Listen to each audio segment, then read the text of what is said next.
Chapter 4. How to extend memory retention using compounding exercises and generate excitement for learning Arabic vocabulary.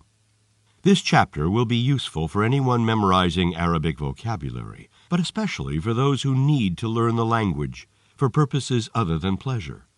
Many professionals learn Arabic for entrepreneurial purposes or for work. Without true passion behind the enterprise, even the simple technique of using memory palaces can seem drab and unexciting. There is hope, and this chapter will put you in control of how you approach your memorization sessions. Generating excitement. In one of his information products devoted to helping people optimize their mental processes, Mike Koenig talks about speed reading. For him, one of the best methods for reading a book quickly is to pretend that you will be interviewing the author on live television the next day. Millions of viewers will be watching, which means that you'll need to know the book very well, with both depth of understanding about the message and accuracy about the specific details of the content. I think Koenig's idea is brilliant and very adaptable to memorizing vocabulary. When I am heading to events, parties, or professional opportunities where I know I will need more vocabulary on hand in order to maximize the potential benefits of the occasion, I create urgency and excitement by pretending that I am going to be interviewed. When learning and memorizing new Arabic vocabulary, for example, I pretend that I have a book to sell that has been translated into Arabic, and know that people are only going to want to own it forever, if I am able to win their hearts by speaking to them intelligently. To amp things up, I sometimes pretend that a movie deal is in the works, but only if I can convince the producer that I know enough Arabic to consult on the screenplay and production. There are many motivational tricks like this that anyone can use to get themselves excited if they don't naturally feel motivated to learn and memorize the vocabulary of their target language. Compounding. When revisiting words, you will sometimes discover that you cannot perfectly recall certain words and their meanings. You feel sure that your images are vibrant, well located, and buzzing with action and energy. Yet, when you look for the words, you still struggle to recall them.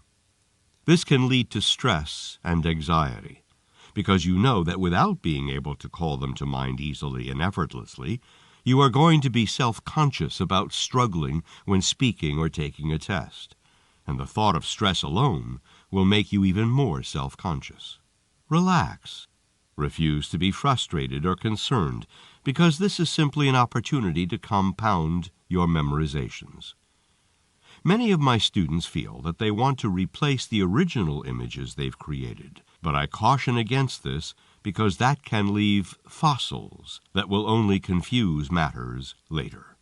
Instead, add to the image and enhance it. Take the following example. The word for to help in Arabic is muzarader. If you were to use a famous comic book character like Moose from the Archie series, you could see him helping a bike rider, that is, a bike rider, across the road, but still could not recall the pronunciation and the meaning of muzarader. Then you would need to compound the image by either making it more vivid in your mind or adding something to increase its stickiness. Perhaps Moose is tattooing the word help on the bicyclist's forehead or engaged in some other vibrant action that helps you better recall the word. Remember, having action in your associative imagery always makes the target information more memorable and more readily available for recall. And there is always a way to compound images to make them more memorable. Always, especially when you relax while you work. That said, please realize that there is nothing wrong with your mind if you find weaknesses in your new 28-letter memory palace systems. It's just a matter of going back and compounding the images. In most cases, a second pass will do the trick. Any more than 3 passes suggests that you need to go back and review the central tenets of the techniques taught in this book. Avoid rote learning at all costs. In addition, you might like to compound and reinforce the memory palaces themselves. If your memory of some locations is not as strong as you originally thought, then you may want to work with another location altogether. This happened to me recently when I wanted to use my old senior high school. I did my preparatory work and predetermined 20 separate stations. However, when placing new words, I found that I kept forgetting the next station in line after the first 8 stations were used up. Ultimately, the amount of time spent on rehearsing, compounding, and renovating your memory palaces and the associative imagery you place within them depends on the level of experience and general enthusiasm for memorization. Again, make sure that you complete the preparation and predetermination exercises as fully as possible. Giving them their full attention will save you plenty of time and sweat later. But when leaks in the system do occur, no stress. Simply wander through your palaces and make repairs. Let's go deeper into the topics of maintenance and recall. I've started to call this process rehearsal recall. Rehearsal recall is super easy to do. First off, it requires you to create a mindset. You need to decide that you're going to make the most of the poems you've spent time memorizing. It doesn't matter if you've memorized 10 words, 20, or 150. In order to ease these verses into long-term memory, you need to practice recalling them. And there are other benefits to recall as well, such as building your familiarity with Arabic and improving your memory skills at the same time. Another important aspect to develop is the understanding that magnetic memory method recall rehearsal is that none of this equals rote learning. Even though recall rehearsal involves repetition, it's a completely different process. The effects are better, deeper, longer lasting, and most importantly, fun. Rote learning, on the other hand, involves either repeatedly looking at index cards, writing words over and over again until they stick in your memory, or using spaced repetition software, something that is designed to work in conjunction with or against the so-called Ebbinghaus effect. Ebbinghaus talked about learning curves, forgetting curves and memory decay, and a lot of other really interesting concepts that you can look up on your own. But keep in mind, none of what he said about forgetting must be true.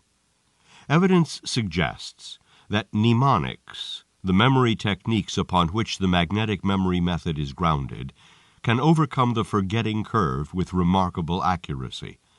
However, what a lot of people don't teach you is that mnemonics need to be repeated on a patterned schedule. Dominic O'Brien is one of the few, and I find his approach not too shabby. O'Brien calls his rehearsal strategy the Rule of 5. First review, immediately. Second review, 24 hours later. Third review, 1 week later. Fourth review, 1 month later. Fifth review, 3 months later. The problem is, I don't think this is good enough for memorizing Arabic vocabulary overall. For true success, you need a much more rigorous pattern of recall.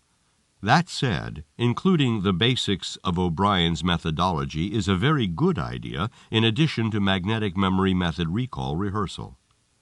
Recall rehearsal, then, uses the month as a means of establishing cumulative patterned recall. Our months have either 29, 30, or 31 days.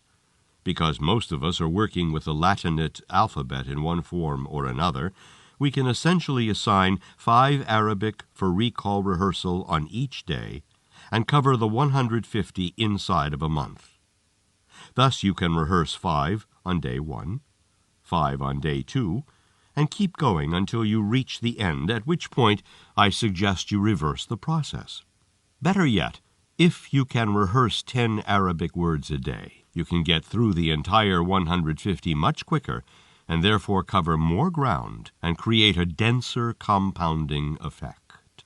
A lot depends on how many memory palaces you've created and to what extent you no longer need to rehearse certain Arabic words in earnest, because they've already entered your long-term vocabulary pool.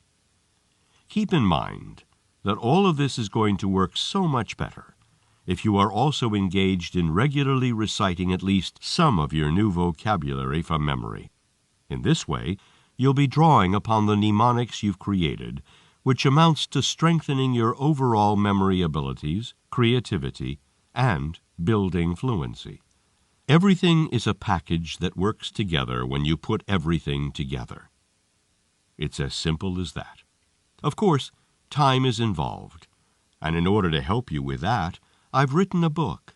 It's called The Ultimate Language Learning Secret, and it talks a lot about time management when it comes to learning a language, along with developing the proper mindset, making the right friends, and enjoying each and every step of your language learning journey.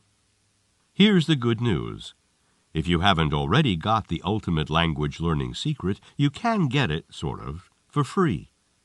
All you have to do is send a quick email to ultimatelanguagelearningsecret@gmail.com, and you'll learn how it can be yours.